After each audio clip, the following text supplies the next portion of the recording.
بسم اللہ الرحمن الرحیم۔ السلام علیکم ورحمۃ اللہ۔ ملحدین صرف دوسرے مذاہب جس طرح ہندو مت ہے، بدھ مت ہے، جین مت، سکھ مذہب ہے، اسی طرح عیسائی یا یہودیت، ان مذاہب کے خلاف بھی ملحدین بات کرتے ہیں، لیکن ان کا سب سے بڑا جو نشانہ ہے وہ اسلام ہے۔ یہ اسلام کو خاص الخاص نشانہ بناتے ہیں، اور اس طرح کی باتیں پہلے زمانے میں بھی کرتے تھے اور آج بھی کرتے ہیں۔ اب یہ ملحدین کہتے ہیں کہ دیکھیں جی، آج سے اتنے 100 سال پہلے، اتنے کروڑ سال پہلے ڈائناسورز بھی ادھر زمین پہ گھوم رہے تھے، تو قرآن پاک کے اندر ڈائناسور کا ذکر کیوں نہیں ہے جی؟ اب یہ پھر اس طرح کہیں گے کہ یوٹیوب جو ہے اس کا ذکر کیوں نہیں ہے قرآن پاک میں، فیس بک ہے اس کا ذکر کیوں نہیں قرآن پاک کے اندر۔ جن چیزوں کی ضرورت تھی انسانیت کو، اگر وہ ضروری چیزیں ہیں دنیا کے اعتبار سے یا آخرت کے اعتبار سے، جو اللہ تعالیٰ نے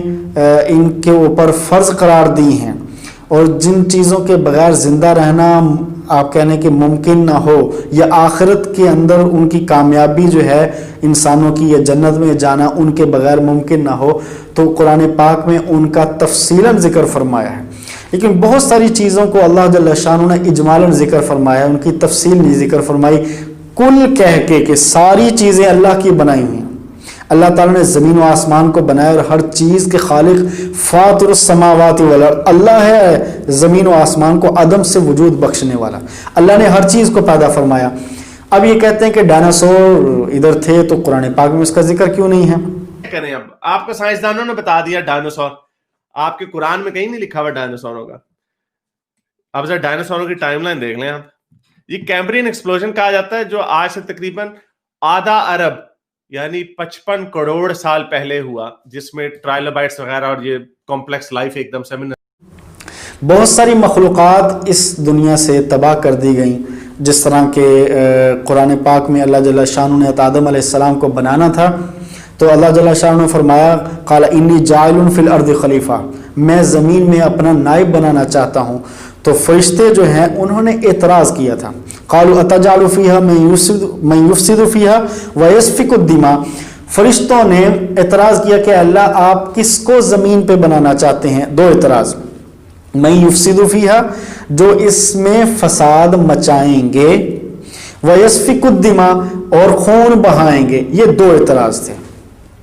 دو اعتراض فرشتوں نے کیوں کیے؟ حالانکہ اگلی جو آیت ہے اس کے اندر کیا ہے، آگے ہی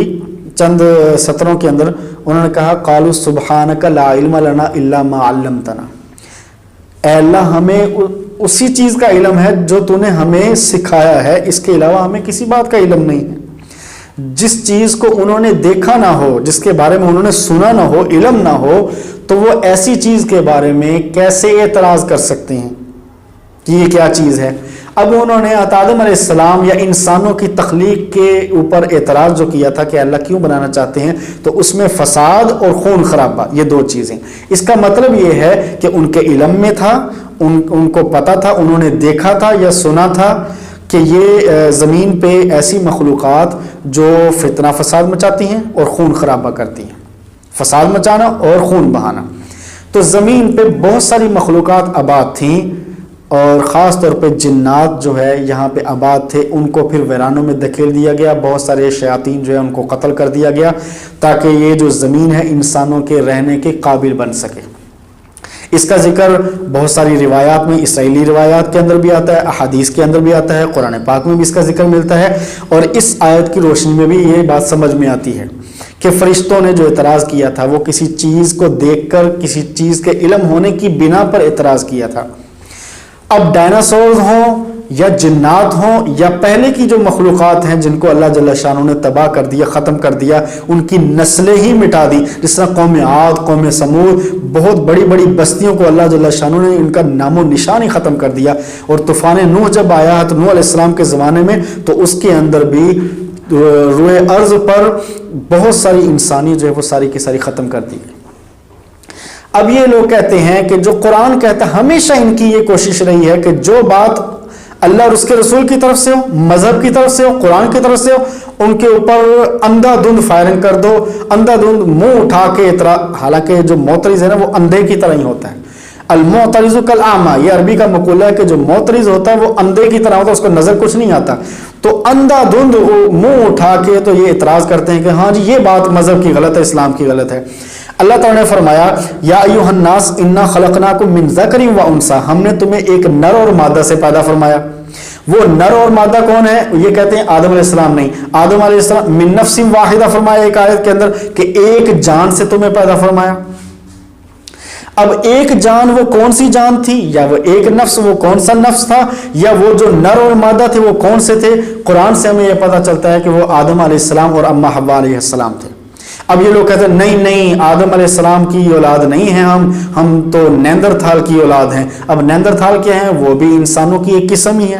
ان کے کہتے ہیں کہ ہمیں فوسلز ملے ہیں، ہم نے ان کے ڈی این اے بھی ڈھونڈ لیے ہیں۔ اب جو یہ لوگ کہتے ہیں کہ 40,000 سال پہلے، اب یہ دیکھیں قرآن کے اعتبار سے اگر یہ اپنی سائنس کی باتیں کرتے ہیں، پہلی بات تو یہ ان کی باتیں کوئی ایسی باتیں نہیں ہیں کہ جو بالکل پرفیکٹ ہوں اور اس میں غلطی کا امکان کوئی نہ ہو۔ اگر یہ بات کہتے ہیں کہ ہاں جی ہماری یہ سائنسی تحقیق ہے اور اس کے اندر کوئی بھی غلطی کا امکان ذرہ برابر بھی نہیں ہے، حالانکہ ایسی بات نہیں، لیکن قرآن کا یہ چیلنج ہے، ذالک الکتاب لا ریب فیہ، یہ وہ کتاب ہے جس میں شک کی کوئی نہیں ہے، غلطی کیا ہے اس میں شک کوئی نہیں ہے، لیکن یہ لوگ بات نہیں کرتے، یہ کہتے ہیں کہ ہاں ہو سکتا ہے کہ اس میں غلطی ہو، اور اس طرح ہوا بھی کہ یہ جو پہلے لوگ تھے یہ جراثیم کو نہیں مانتے تھے، ڈاکٹر حضرت بڑے بڑے پڑھے لکھے وہ نہیں مانتے تھے، تو اسی طرح کئی اور باتوں کا انکار کرتے تھے، لیکن آج ان کو یہ باتیں نظر آ رہی ہیں، سمجھ آ رہی ہیں کہ یہ باتیں سچ ہیں۔ تو یہ جو لوگ ہیں یہ کہتے ہیں کہ نہیں آدم علیہ السلام کی اولاد نہیں، ان کو کیا چڑ کیا ہے کہ جب اللہ کہتا ہے کہ پہلا انسان وہ آدم علیہ السلام تھے، اور اللہ تعالیٰ نے آدم علیہ السلام کو خلقت بیدیہ فرمایا کہ اپنے دست قدرت سے پیدا فرمایا، اپنے ہاتھوں سے بنایا۔ اب یہ کہتے ہیں کہ نہیں جی وہ جراثیم کے ذریعے بنے، اور پھر یہ وہ سمندر سے جو ہے وہ شروع ہوا سارا کچھ، یہ زندگی سمندر سے پانی سے شروع ہوئی، جرثومے سے پھر وہ پانی کے جانور اور پھر خشکی کے جانور۔ حالانکہ جو پانی کے جاندار ہیں یا خشکی کے جاندار ہیں، ان کے درمیان کی جو کڑیاں ہیں وہ غائب ہیں۔ جو جوڑ والے جانور ہیں یا بغیر جوڑ کے جانور، ان کے درمیان والی کڑیاں غائب ہیں، ان کے درمیان والے، یا پھر ایسے فقاری جانور جن کے اندر ریڑھ کی ہڈی ہے یا جن کے اندر ریڑھ کی ہڈی نہیں تھی، دو طرح کے جانور، ان کے درمیان جو تیسری نسل ہوتی ہے، جس طرح گھوڑا اور گدھا ملا کے خچر بنایا جاتا ہے، تو گھوڑا بھی آج موجود ہے اور گدھا بھی موجود ہے، اور تیسری چیز جو بنائی گئی وہ خچر بھی موجود ہے۔ تو اس طرح یہاں نہیں ہے کہ یہاں پہ یہ کہتے ہیں کہ دو چیزیں ہیں، یہ پانی کی مخلوق ہے اور یہ خشکی کی، لیکن بیچ والی جو کڑی ہے وہ غائب ہے۔ اب یہ ان کے اپنے اندر ان کی جو تھیوریاں ہیں، ان کے نظریات ہیں وہ بے ڈھنگے ہیں، ایسے جن کے کوئی سر پاؤں کوئی نہیں ہے، جن کی کوئی باقاعدہ کوئی پکی سچی جو ہے وہ آپ کہہ لیں کوئی ثبوت نہیں، کوئی دلیل نہیں ہے۔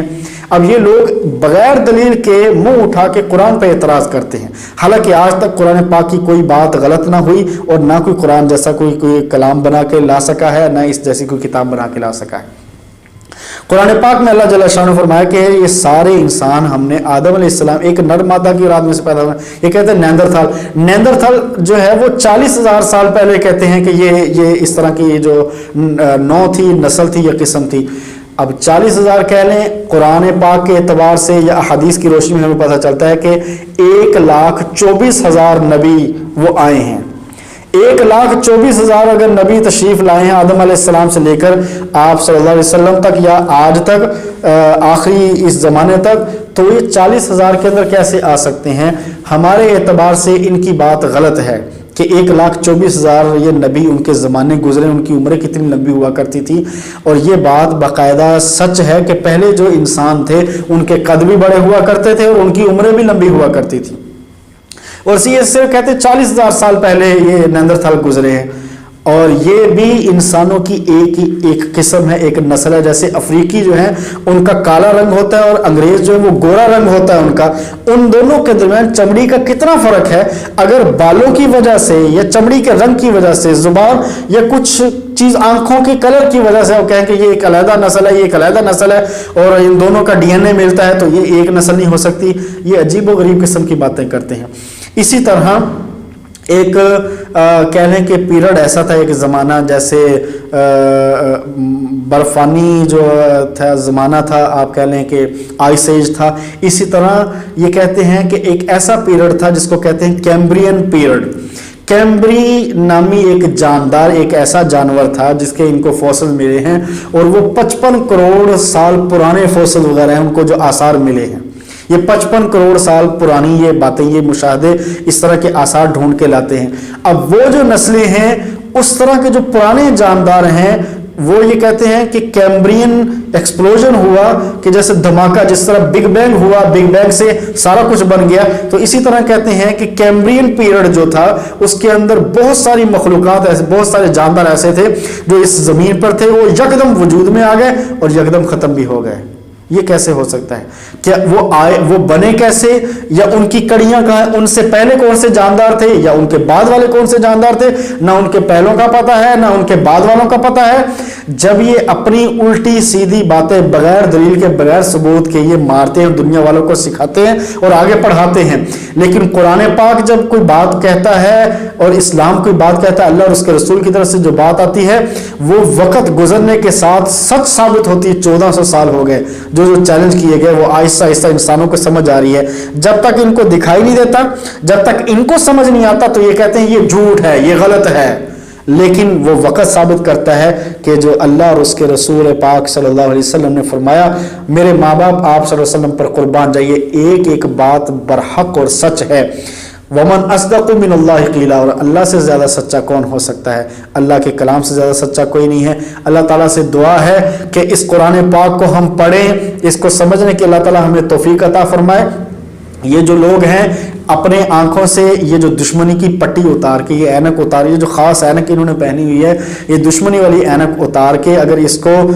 خالص نیت سے، صحیح نیت سے اگر یہ قرآن پاک کو پڑھیں گے، مطالعہ کریں گے، تو ان کی اس قرآن کے اندر ان کو بہت ساری حکمتیں، ہدایت کے راستے اور بہت ساری چیزیں ملیں گی۔ لیکن جو اندھا ہوتا ہے یا پھر نہ دیکھنا چاہے، جس طرح کہتے ہیں نا کہ میں مانوں گا ہی نہیں، جس نے نہ ماننے کا کہنے پہلے سے تہیہ کیا ہو تو اس کو کوئی نہیں سمجھا سکتا ہے۔ وآخر دعوانا الحمدللہ رب العالمین۔